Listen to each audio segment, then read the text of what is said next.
Well, hi, good morning, everyone. Welcome. It's Richard Wade, and I'm delighted to, in fact, people are joining us already. Thank you very much. Delighted to put on this little rural crime prevention live stream. And I'll quickly talk about the content of today, which is hare coursing. So I've got a few things lined up for us. And what I'm going to do is go through a few very simple, straightforward items relating to hare coursing. We've got a guest join us in the studio shortly. And one of the things I want to mention right at the get-go is that we have the ability to interact with you. So if you're watching now on either LinkedIn or perhaps if you're watching on the YouTube channel, if you simply type in any comments or any questions into the chat box as normal, they will appear on my right-hand side, and then we can have a look at them and bring them in and drag them across the screen and get a bit of discussion going. So this is the first of what will become a routine now. Every week, we're going to go live and we're going to actually do a topic related to rural crime, and on the other week, we're going to do farm safety. So we're going to rotate it between rural crime prevention and farm safety subjects. And I'll talk later, right at the very end, on how you can submit your suggestions if you've got any issues or things that you really think are relevant to you and your business and your community. Then we would be delighted to hear from you, and we can get a show going all about things that matter to people who watch this actual program. So the order of play today is very, very straightforward. In a moment, I'm going to show a snippet of a BBC documentary about rural crime. It's only a few minutes long, and that'll just kind of set the scene. I had comments yesterday on my LinkedIn post from various people asking, like, what's this all about, this hare coursing? Is it going to be barbaric? And there were people, a couple of ladies, with a bit of trepidation about joining us today because thinking they're going to see things that are horrific. Now, this is an horrific, barbaric, cruel act that takes place, but we're not going to see any of that on this particular show. So this is, just to clear the air, this is applicable to everybody, and there'll be nothing in this chat that we do today that will offend anybody or cause any alarm or distress to anyone. You won't see any, you'll see a little bit about hare coursing, but nothing graphic. So that I'll get that off from the start. It's not graphic and it's not going to be nasty, but it is relevant, and it's important that we show this video so people know what's going on out there. So let's do that. Let's bring in this let's bring in the video. Then I'm going to put myself out of shot for a moment, and away we go. Hare coursing, where dogs are used to chase and catch hares, has been banned across England and Wales. But the BBC's uncovered new evidence that the sport is still taking place and that it's on the increase. A number of farmers claim they've been threatened by gangs of coursers. Guy Lynn reports. This is a sight you shouldn't be seeing. A dog chasing a hare it's about to kill. You've got about 6 individuals down there. A police helicopter tracks gangs trespassing, apparently to chase hares with dogs. In a separate incident, a suspected courser tries to get away at high speed. Well over 100 miles an hour, undertaking, etc. While there's no permanent ban in Northern Ireland, hare coursing's illegal in England, Scotland and Wales. Despite this, in some parts of the UK, it's on the increase. Out the way, out of view. So I'm off to meet someone who I hope will give me an insight into what's really going on in the countryside. An illegal hare courser. He'll only talk to me if his identity's disguised. His dogs used to chase hares legally with permission. Now he trespasses. I suppose it's gone sort of more underground.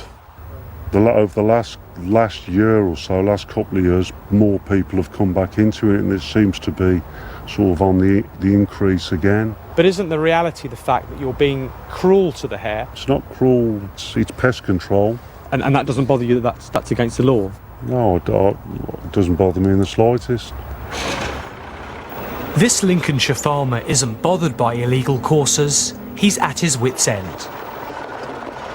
Farmers have filmed gangs who cause misery week in, week out. They destroy crops with 4x4s and it can be far more sinister. I've been spat at on more than one occasion. I've been manhandled and slapped in the face on two or three occasions. And it's not that, but that isn't so bad.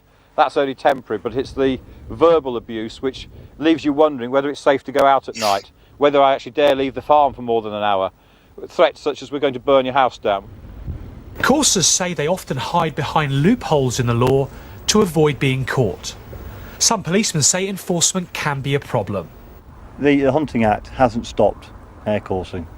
It was designed to stop people hunting mammals with dogs, and it hasn't done anything. Hasn't stopped it whatsoever. Sierra Tango 76. The government says the act is working, but the hares are still being hunted, as are suspected coursers who'll stop at nothing to carry on. Guy Lynn, BBC News. So there we go. So I just wanted to pop that on to set the scene, really, because not everyone's aware of the extent of it and the impact it has, and that's the main sort of driver of today's presentation. This little chat that we're going to have, and then we're going to bring our guest on in a moment as well, who's had first-hand experience of being involved in policing hare coursing and other crimes of a rural nature. And what I'd like to do now then is let's introduce Jim. Good morning, Jim. How are you doing, sir? Good morning, Richard. Fine. Thank you very much, and thank you for inviting me on this morning. Always a pleasure, Jim. We've had many chats over the last year. I remember quite a while ago now, but you very kindly came on and we did quite a long sort of chat together. It went down really well, and I'm really delighted that you're giving of your time today. As we were chatting just before we came on, what I'm going to do in a moment, I'm going to bring up the presentation, and you and I will be on screen at the same time. I'll leave us on screen, and of course, at any time, Jim, if you want to jump in and make any comments, feel free. So it's a free forum, and people can really gain a lot from your experience. So let me quickly bring up the presentation, and then we'll get cracking as we go through. So the aim of this bit really is just to make everybody aware of what the law says about hare coursing, and more importantly, as we go through, we'll have a quick chat about the impacts that it can have on the farmers, the landowners, and them as individuals, not just their land, but them as individuals as well. I think it's suffice to say. Now, we didn't show anything graphic on that video that we've just showed there from the BBC. However, it's a nasty so-called sport, and I'll be particularly interested, Jim, as we go through, perhaps to hear about the links perhaps to other criminal activities, gambling and other things. And I won't say any more about that for now, because that's probably something more in your expertise than mine. So let's quickly go through. It's a very short presentation. I've only got a few slides, but I'm going to make that larger, Jim. We can still hear you. So if you did want to jump in, do jump in at any stage. Thank you. The legislation is pretty straightforward. And in England and Wales, we've got the Hunting Act of 2004, which specifically makes hare coursing. It's illegal. It's a crime. It's not fun. It's not a bit of sport in any way, shape or form. It's a cruel, barbaric, criminal offence. And obviously there can be severe repercussions for that, which we'll talk about shortly. So the law makes it a specific offence to either participate in hare coursing, to be an organiser of hare coursing, or to go and watch it, to actually attend hare coursing events as a spectator. Also for landowners, it's a criminal offence to allow hare coursing to take part on your actual land. And interestingly, it's also a criminal offence to bet on the outcome of hare coursing as well.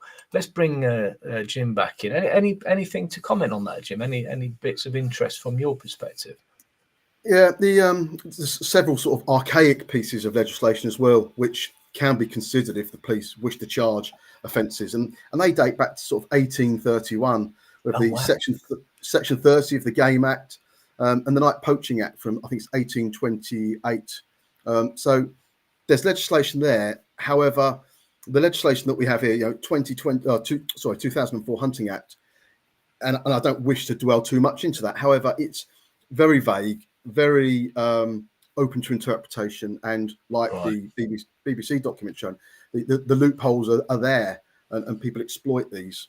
Yeah, you make a very interesting point there, Jim, because I said the police officer in the actual video made a comment on, sort of alluded to the fact that, yeah, the legislation's there, it's in place and enforceable. I think he was making sort of a reference to the fact that perhaps it's not making that much of a difference. I don't know any facts and figures about that, but that was the comment he made. Well, thankfully, the Police Crime and Sentencing Courts Bill from 2022, August 2022, has made some amendments to prosecution and to hopefully reduce incidents of hare coursing. And I've just written several of them down. So they've increased the penalty for offences, trespass with intent to search or to pursue hares with dogs, and going equipped, for searching or pursuing hares. And there's also recovery order and conviction. Now, I believe, and I don't wish to be quoted, but I think some of the fines that have been issued lately by the courts have been really, really impactful. Very good. So brilliant stuff. I'm glad you made reference to that legislation. So the 2022 legislation, what I've done is, as an addition to this presentation, will be available freely to anybody who wants it after this chat here. And I've also put together 3 case studies, one from 24, 22 and 23, which actually show the teeth of what you're just referring to, Jim. So that 2022 bill, where it kind of upped the ante, and the unlimited fine and the banning orders and all that. I've actually got 3 case studies where we can see that's been actually applied to those convicted of the offences. So that was a good point to bring up. Thanks for that. So that's in England and Wales. Then let's make that a bit bigger. In England and Wales, we've got the Hunting Act of 2004. Basically, it's a crime. Similar legislation for Scotland. Scotland got the Wild Mammals Protection Scotland Act of 2002. Kind of does the same thing, and it's further strengthened by the Hunting with Dogs Scotland Act of 2023. Same approach, makes it illegal. You're not allowed to organise it, allow it on your land, and you're not allowed to bet on the outcomes.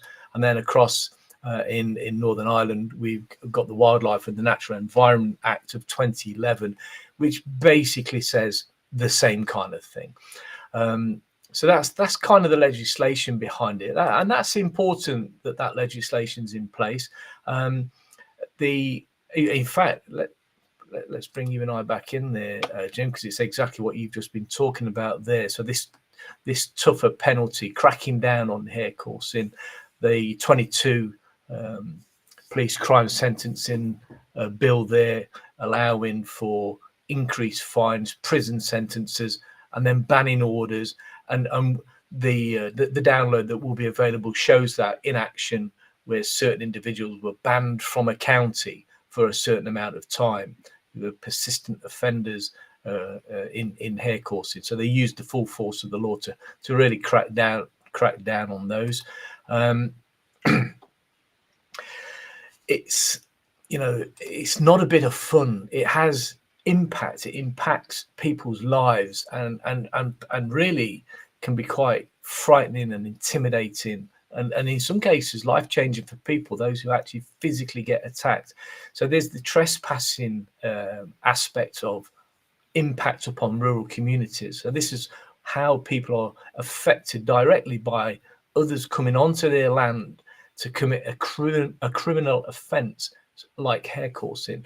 So there's the hare coursing gangs, coming onto people's land with their dogs, often at night, thinking they kind of own the place, almost with impunity, driving their 4x4s on and letting the dogs loose, chasing the hares around.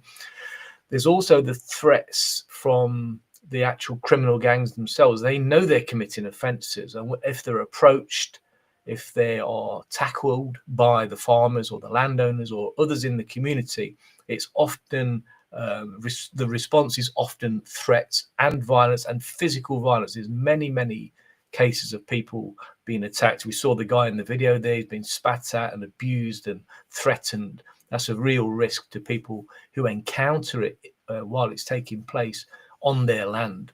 And then, of course, there's the damage to property, busting fences, busting through gates, taking gates off hinges, smashing locks, and getting onto the land.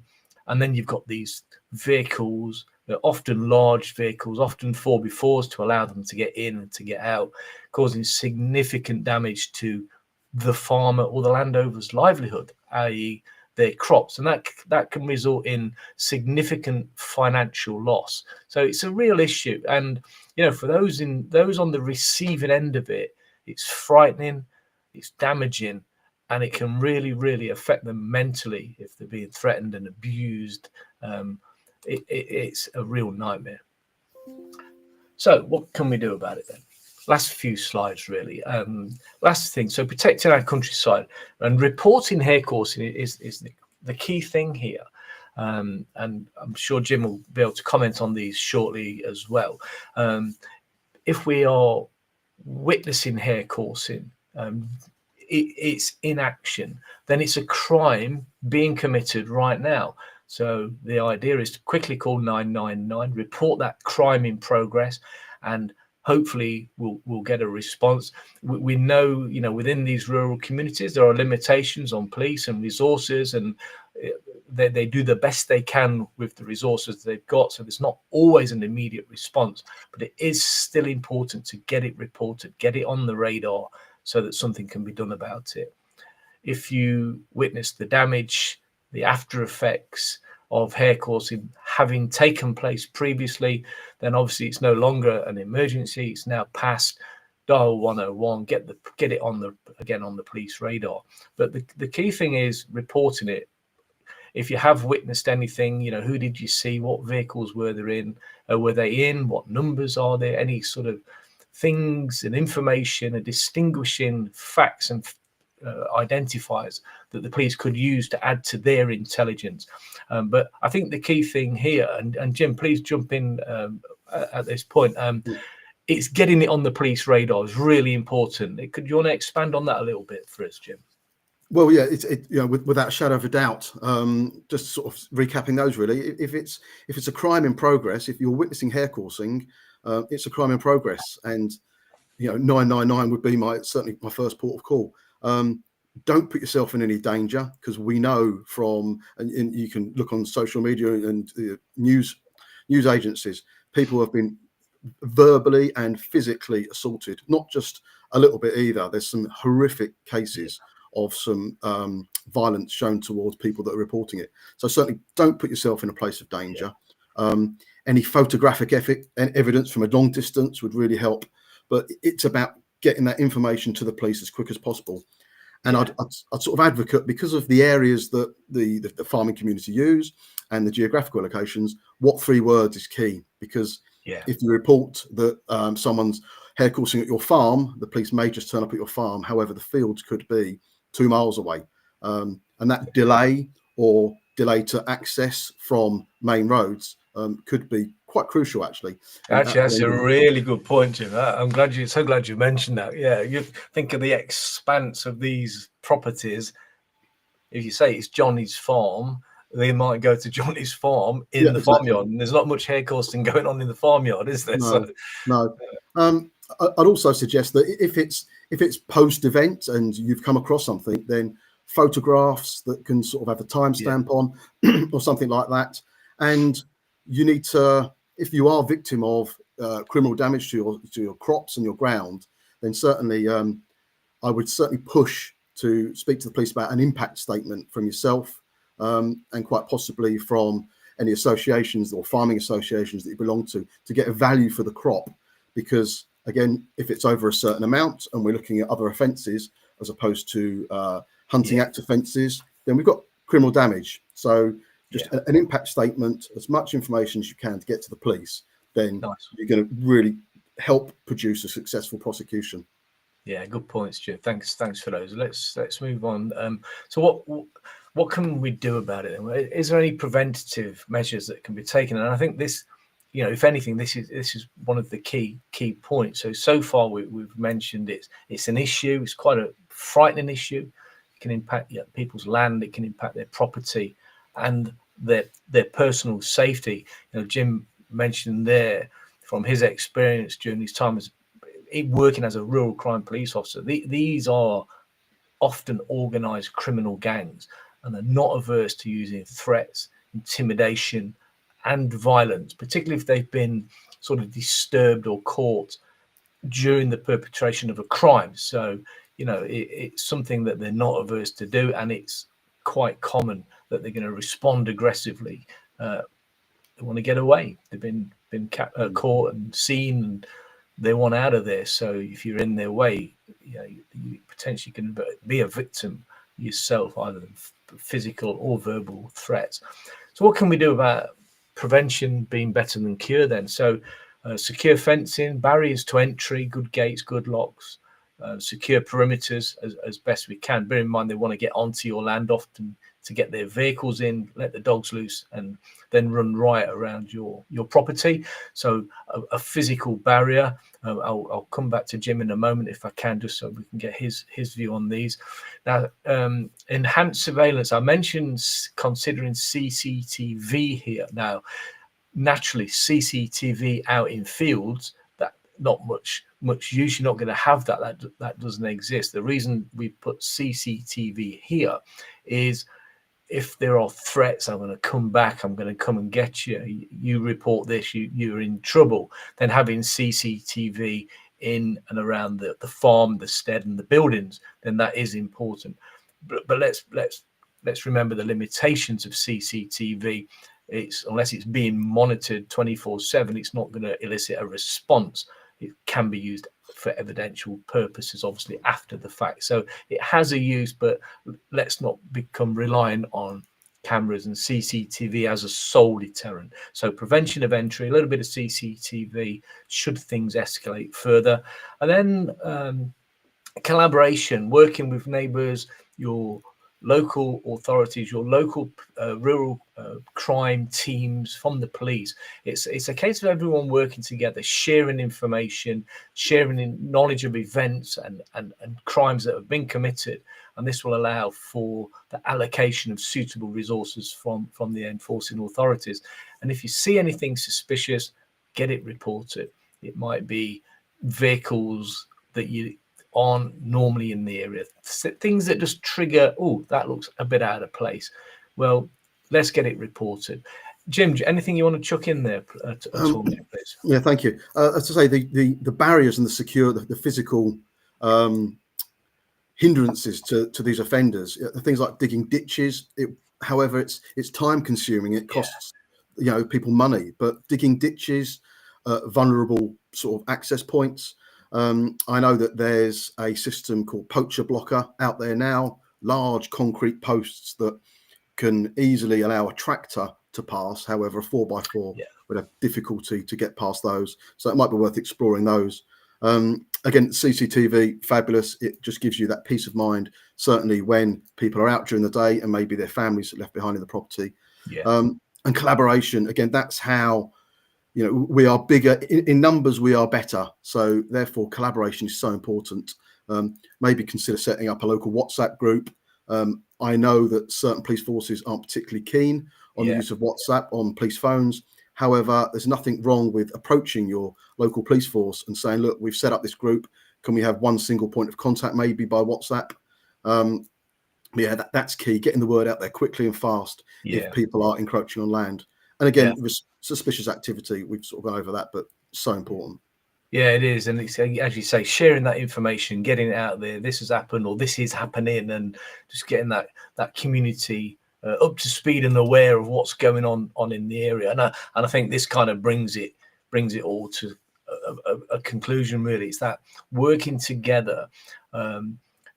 You've got the criminals on the one side, and then various stakeholders on the other side, each with their own agenda. obviously from the good side is the prevention and stopping it happening. So I guess from my point of view, you know, we need to be making it difficult for people to access your land to commit the crimes.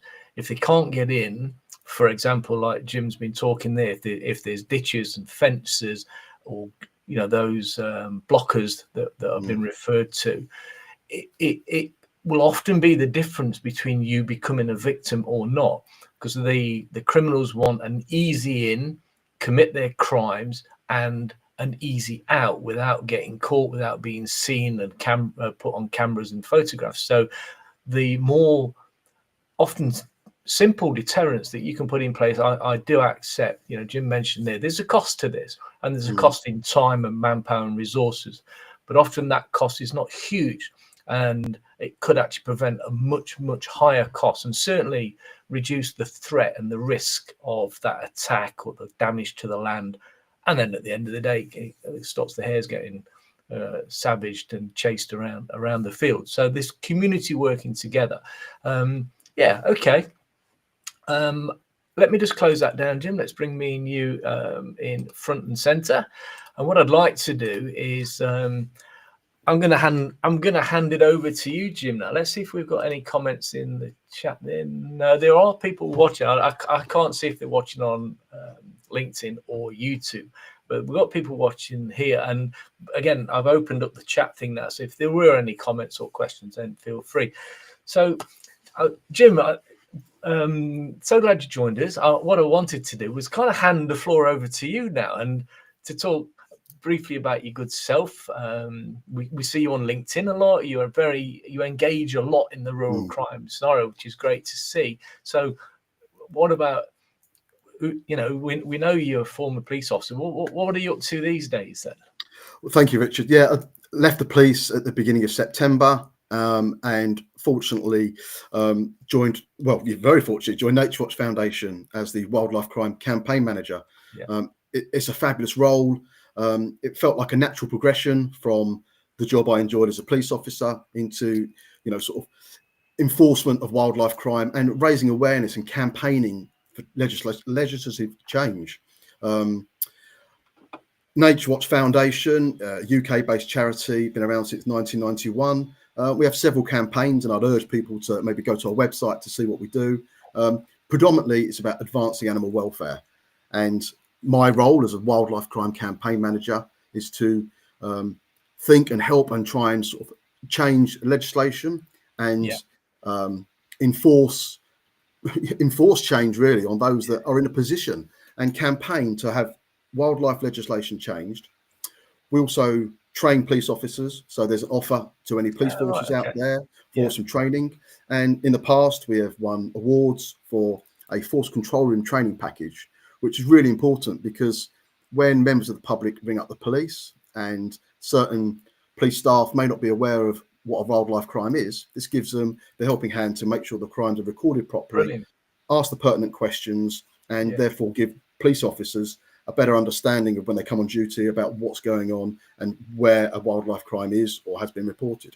So that's fascinating. Yeah. So some of our roles, certainly from my side of the business, we also have an investigative arm, and we have a very good investigation team who are extremely tenacious and extremely adept at investigating wildlife crime. And also we have a puppy breeding and puppy farming element to that as well.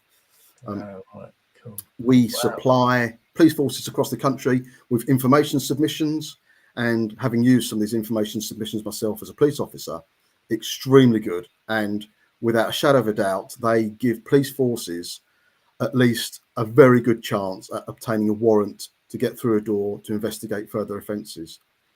Now, of course, we can't do all the work for the police officers, and there needs to be an element of investigation. However, having used these packages before, they are very good. And if anyone's got any questions, they can contact me. But that's certainly really interesting. Yeah.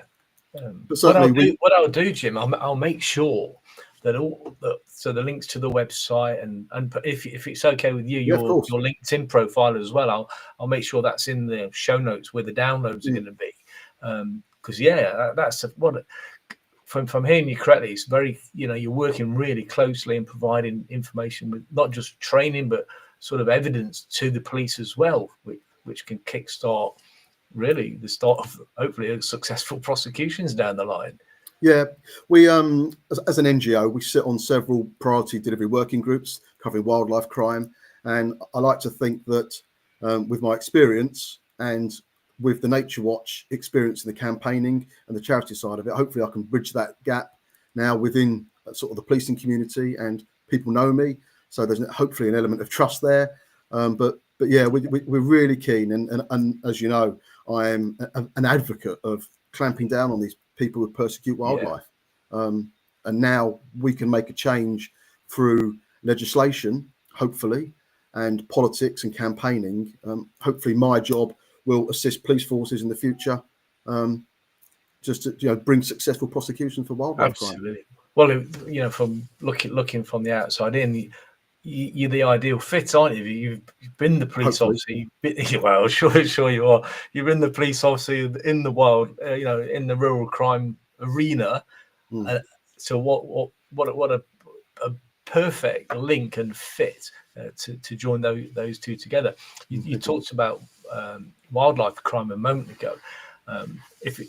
You'll probably find me knocking on your door again, Jim, in the not too distant future, if you don't mind, because.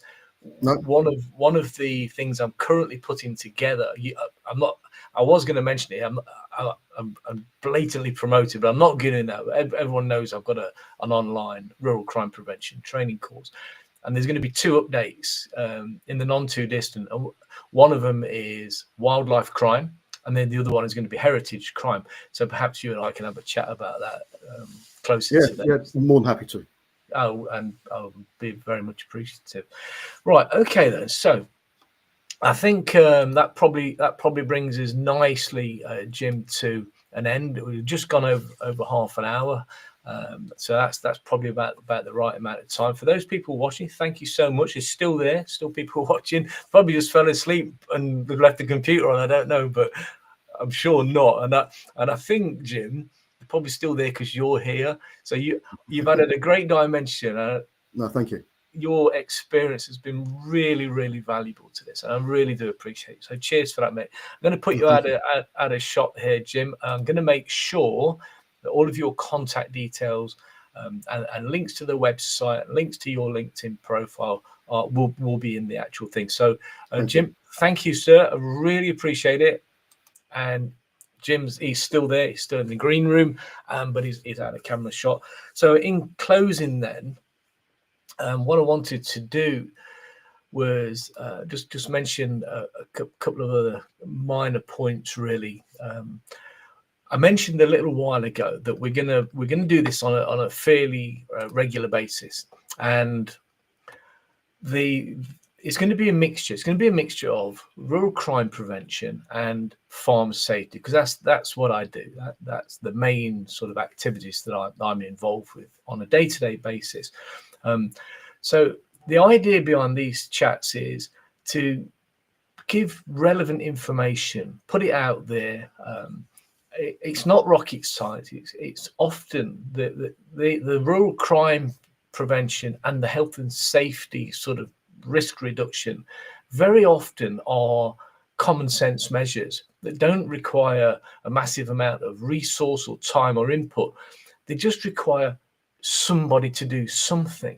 And so I'm hoping that these chats that we're going to do every week on a Friday, and I'm going to invite various people in to join me, people like Jim, who've been there, got the expertise, and have actually been involved.